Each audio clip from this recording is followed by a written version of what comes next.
Hello, ladies and gentlemen, and welcome to another episode of Dispatches. I'm your host, Brady Kreitzer. Our guest today is Journal of the American Revolution contributor Josh Wheeler, and he'll be discussing David Fanning's Bloody Sabbath raid. Josh, thank you for joining us. Thank you very much. Josh, you're a first time guest on Dispatches. Tell everyone a little bit about your background. Well, for me, I work out in industry, in management, but I am an independent scholar. Went and got a couple graduate degrees in history and military history over the past decade.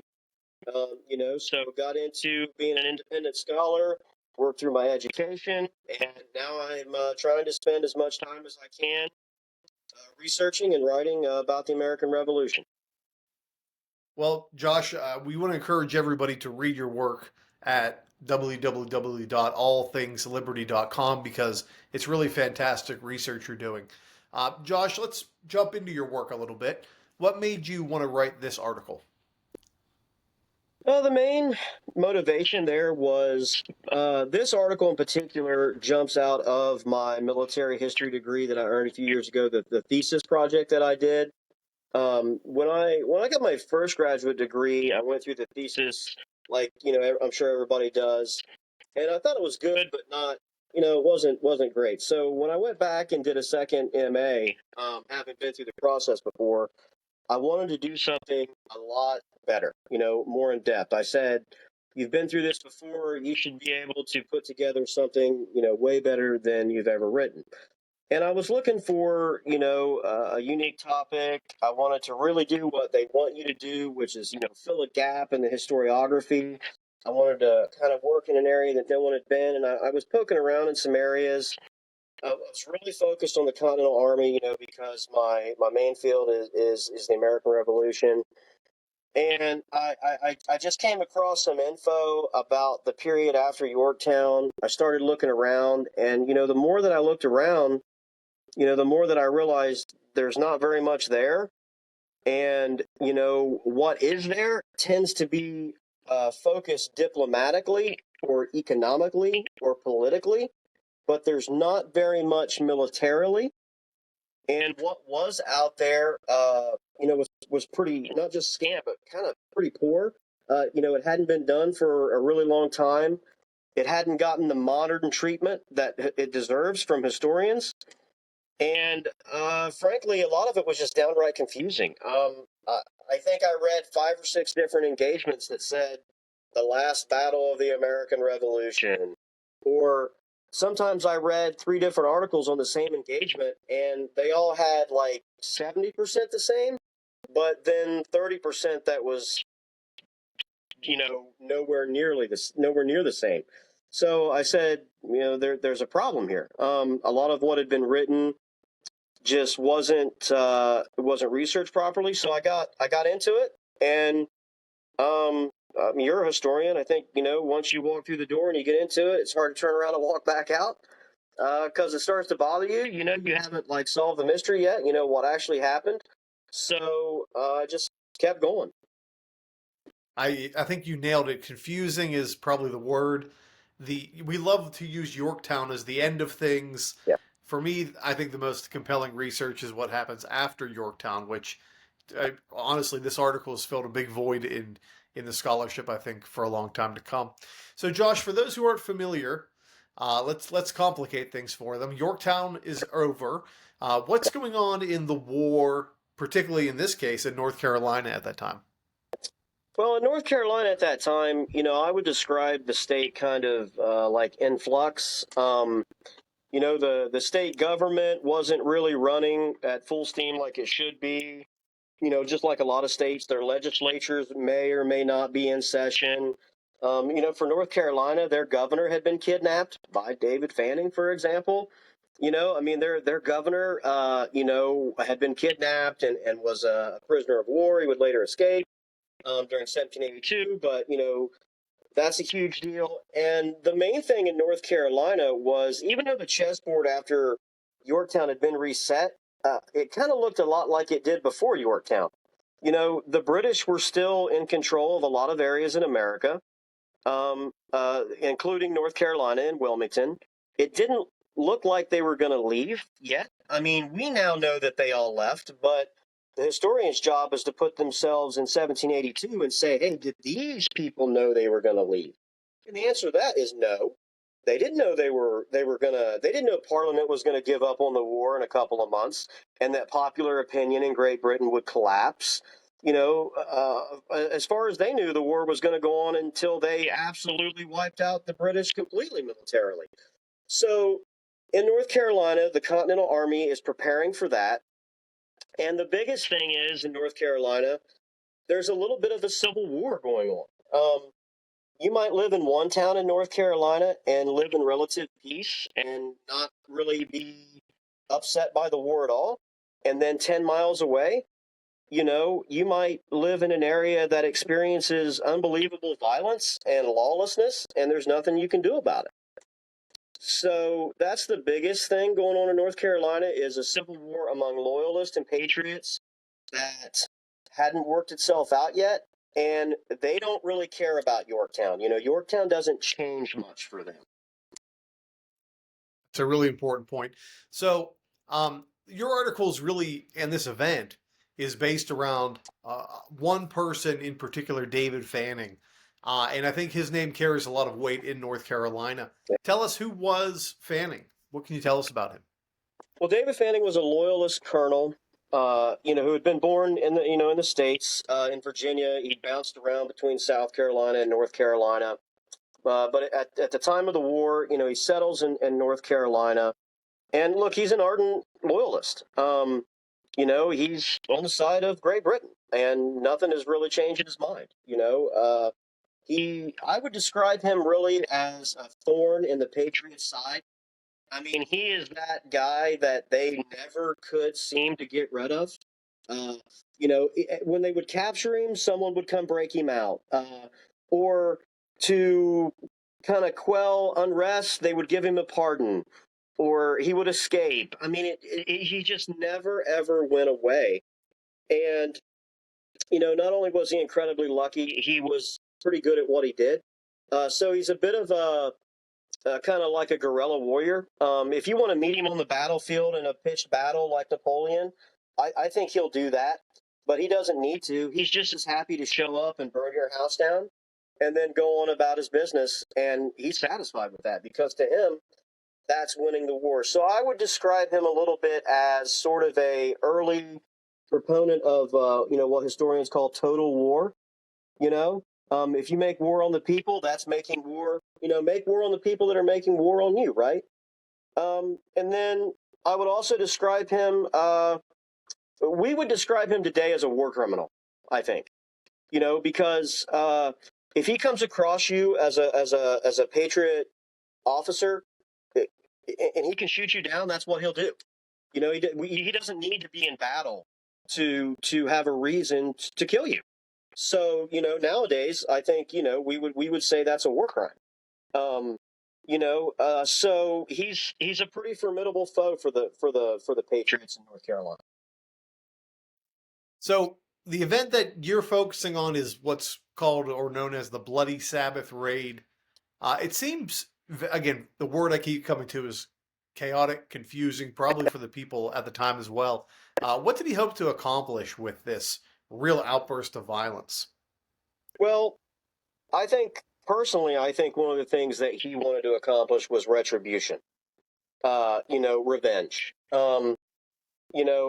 A lot of times I think that his goals were not necessarily big picture.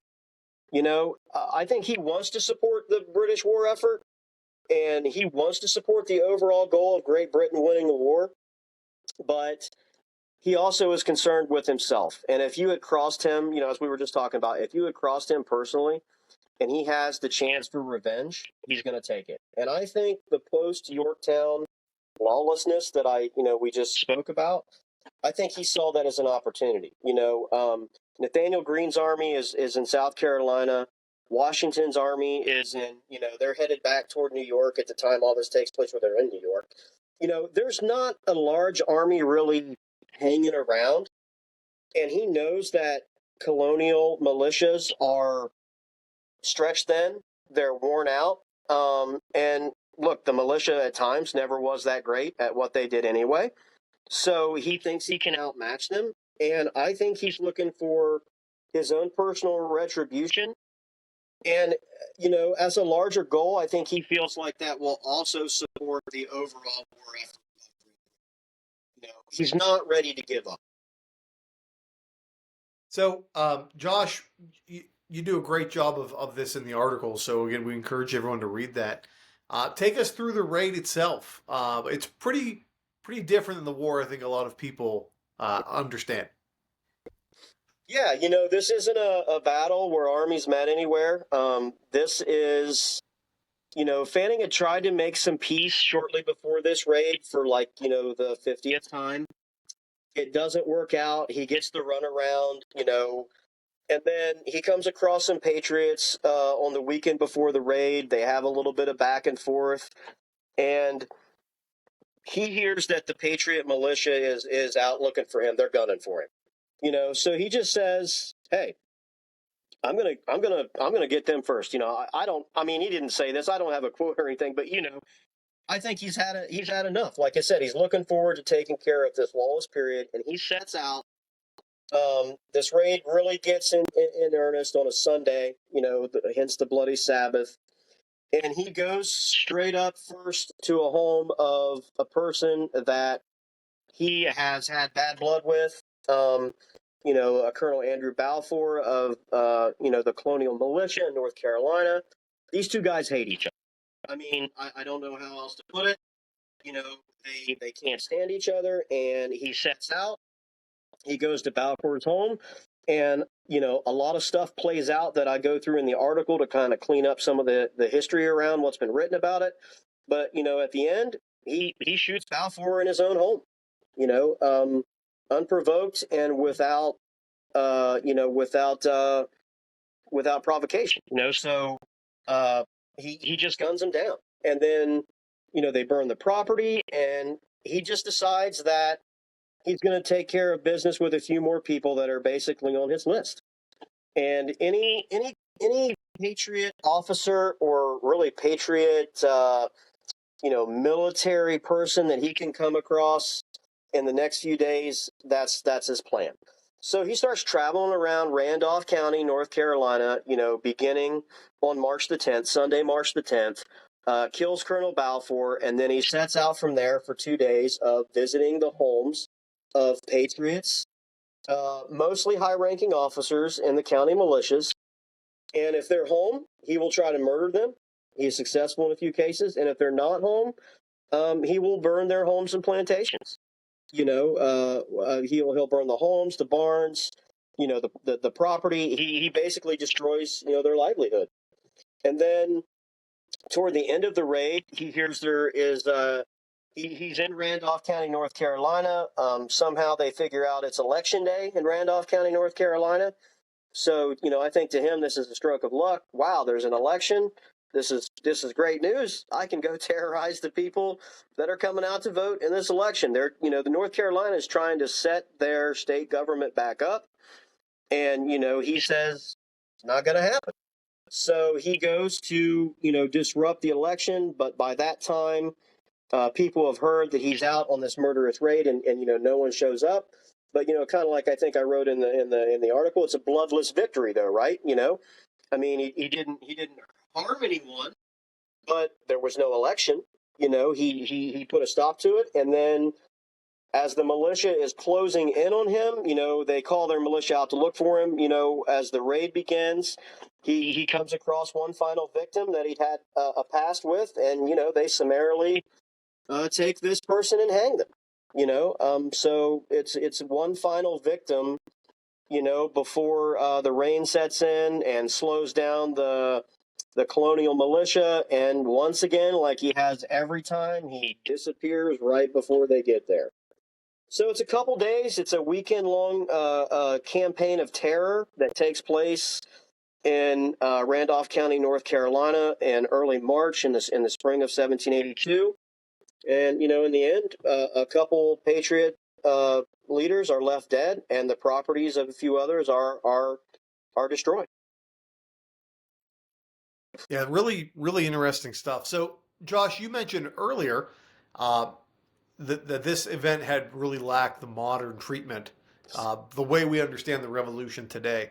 I know in a lot of the events like this I encounter, there were a great deal of them written in the 19th century and maybe the middle of the 20th century. What sources do we have on this event? What sources did you use when you were writing your article? Yeah, well, you're right about that. A lot of it was written, in that 1800s, that 1820, 30 to 18, like pre-Civil War, antebellum period. Um, and Fanning himself wrote a narrative. He wrote a self-serving biography, if you will, that makes him, Now I will give him credit for one thing. He is not afraid to admit his crimes. I mean, he absolutely will write down, yeah, I went to Colonel Balfour's and I shot him down.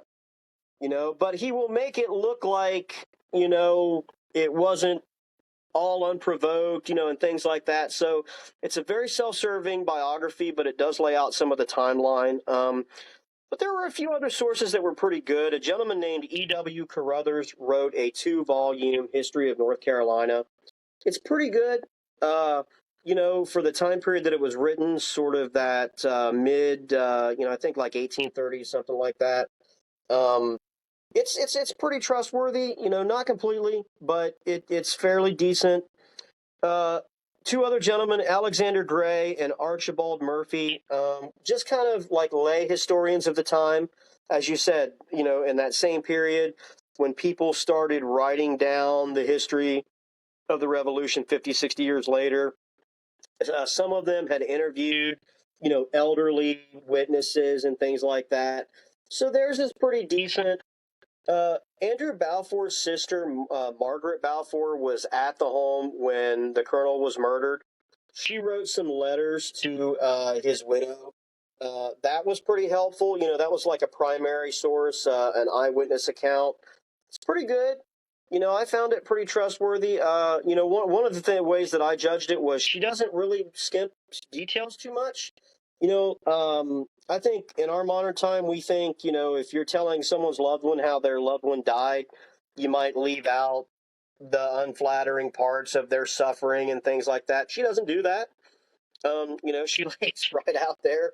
This is how he died, and how awful it was. So I tended to find that fairly believable, accurate. She didn't make it extravagant, though. That I guess that's one way I judged it. Um, and then, the modern sources didn't really give it much, so there wasn't a lot to go off of, but there was enough that, what I did was I took every single one of them and I systematically listed them out. Who says who died and when? How did they say it happened? When did they say it happened? Kind of like on a big legal pad in a chart, and I compared each one. Who agrees on every detail of this one? Who doesn't on that one? And I just systematically worked through it. And look, I'm pretty sure that I came up with the probably the closest to accuracy as we're ever going to get for this. What can you tell us, Josh, about the consequences of this raid? I mean, it certainly doesn't just happen and vanish. So, how does this sort of change the dynamic in North Carolina? Well, you know, not a lot happened to Fanning.